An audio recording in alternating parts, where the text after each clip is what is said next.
You found it. Your home for the best content on your favorite team, the Fighting Tigers of LSU.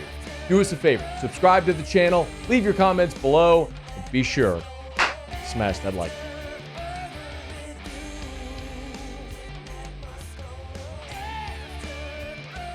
Brandon Marcello, good dudes, covered the SEC and college football for a really long time. He's over at CBS and 24/7. Good enough to join us here for a couple of minutes. How are you, man? Doing well. How are you? I'm doing awesome. Hey, let's you got a piece up right now over at CBS Sports for anybody who wants to read it. It's about the 5 teams that are legit contenders from the SEC for 2025. Let's just start from jump. What sort of inspired this right now at this point in the offseason?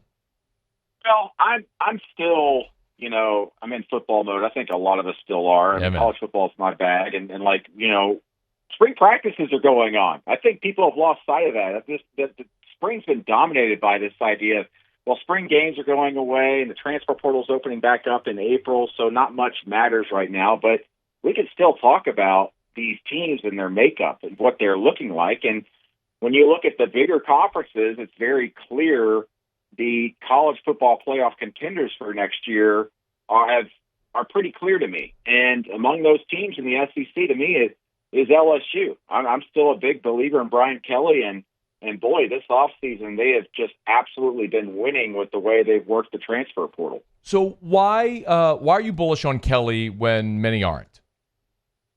Well, he's got a track record of winning big, winning double-digit games. I mean, last year was his first time having double-digit wins in a season, and it broke the longest streak in college football actively.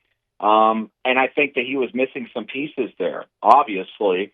And I think, in a lot of ways, this offseason, the best thing that could have happened to LSU was Bryce Underwood decommitting and going to Michigan, because I think it allowed LSU to reallocate their NIL money and help pull in these other blue-chip transfers out there, and then also focus on high school recruiting. I mean, heck, news just broke, obviously, with Tristan Keys, the number 1 receiver in the 24/7 sports class for 2026, committing to LSU. So things are good off the field for LSU when it comes to recruiting. And when you put all that talent together, at some point it's going to click. And when you've got a quarterback coming back in Garrett Nussmeier, I think this is the year that we see LSU get back to double-digit wins and back in the playoff hunt. Yeah, I think I think you kind of hit the bullseye on what stirred a lot of people around here into action. When you look at LSU, what do you see as maybe the biggest weakness or question mark on this team that could prevent it potentially from being a playoff team? Well, listen, everything's about the trenches in major college football, and losing 4 starters, I believe, along that offensive front gives concern, no matter who you're bringing in, right, to replace those guys. When you have to get guys to gel together, come together, and be able to play through a season, and also deal with some nicks and bruises and then some injuries that'll hold guys out from time to time, that's crucial. That's critical in the SEC. And I mean, listen, there's no breaks anymore for SEC teams. I mean, heck, LSU is going to open the season at Clemson. So, I mean, this is the type of team, though, that I think is built very well elsewhere. That's going to be able to kind of cover up some of those things. And when you've got Garrett Nussmeier at quarterback, he's the leading returning passer. He's someone who's got that veteran leadership that's going to be able to go out there and maybe make up for some of the early weaknesses in this team as it comes together. But I will say this. That offensive line last year was the best in sack production, and for that, I mean protection. They only allowed 15 sacks last year, which is the best in the SEC. So you would think that probably takes a step back this year, replacing all those starters, and you got to count on Garrett Nussmeier to get you out of some bad situations. Brandon Marcello is with us. The 2 that would be obvious are 2 teams that made the playoff a year ago in Georgia and Texas, where everyone just assumes rinse repeat with those 2 teams. Is it that simple, Brandon, where we should all just be there as rinse repeat, or are there reasons to think maybe those 2 teams might regress? The thing that worries me about Georgia is that, 15 starters are gone. And we're so accustomed to Georgia just reloading. But Georgia took a half step back last year. I don't think there's any argument against that.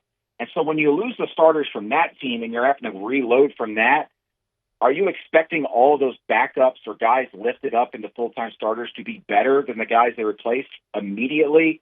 That gives me some pause there. But then I look at the development of the players they have, because they're one of those programs that's been able to keep high school recruits on campus, develop them so they can step in. These are high five-star guys that they're able to keep on campus and develop. Plus, they did a great job in the transfer portal this year, getting guys like Zachariah Branch, Micah Bell, Noah Thomas, that are some big-time receivers. And that was Georgia's weakness last year. Way too many drop passes, something we had not accustomed to seeing from Georgia receivers.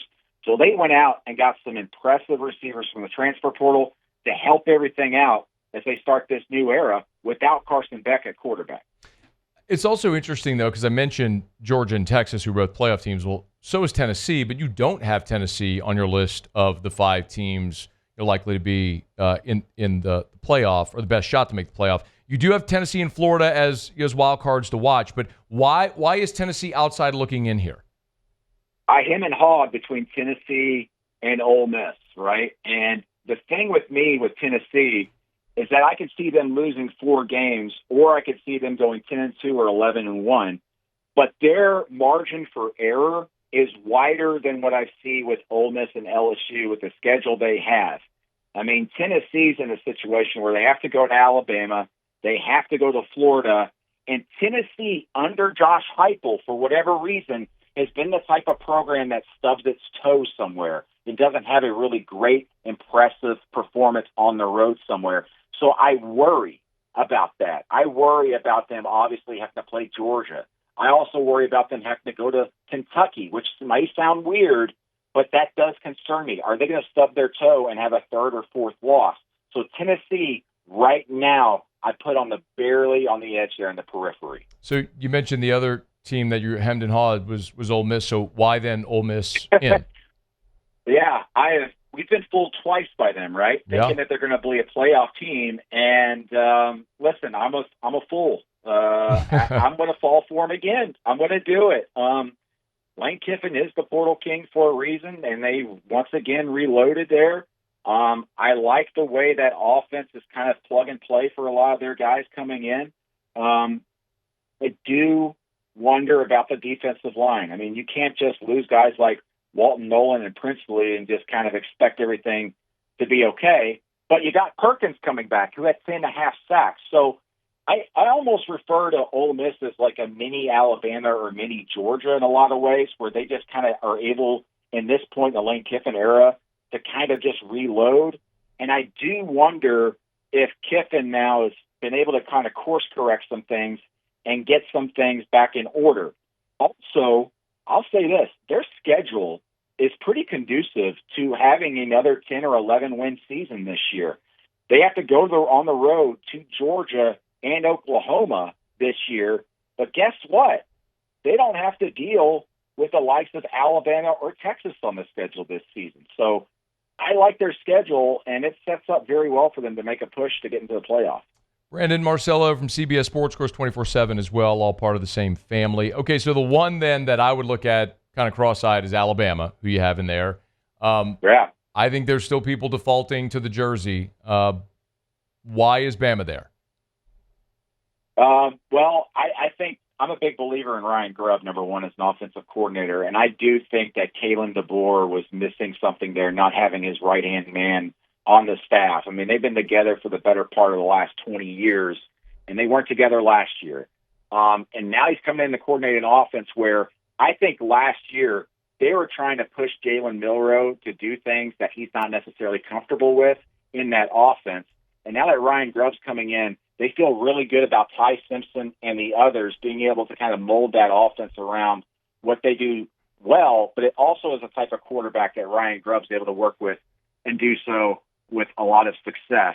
And I do think that we do fall in love with the logo a little bit. I do too, but you can't, look down on all of the talent they have and have built up through high school recruiting, but of course also the transfer portal. They still have an amazing amount of talent. You look at ESPN's SP Plus ratings, they're number 2 in the nation when you combine all of that, the talent, the records they've had, and everything. So I'm still very high on Alabama, and to be quite honest, they got a pretty good schedule. They do have to go to Georgia. They do have to go to Auburn. They're 2 big rivals, but they get LSU at home. They get Oklahoma at home that upset them this past season. I kind of like Alabama going into year 2 of Kalen DeBoer. It's going to be fascinating to see. I don't, by the way, just for the record. But I didn't like him last year either. But it's going to be that's going to be a fascinating one that everyone's going to watch, the evolution of that Alabama program with Nick now in year 2 out. Brandon Marcello, of course, CBS Sports 24/7. It's good to catch up, man. It's never a bad time talking a little college football, man. We appreciate you for jumping aboard. Absolutely. Appreciate you. Hey, thanks so much for watching. Please leave your comments. I love to interact. And be sure to hit the red subscribe button below.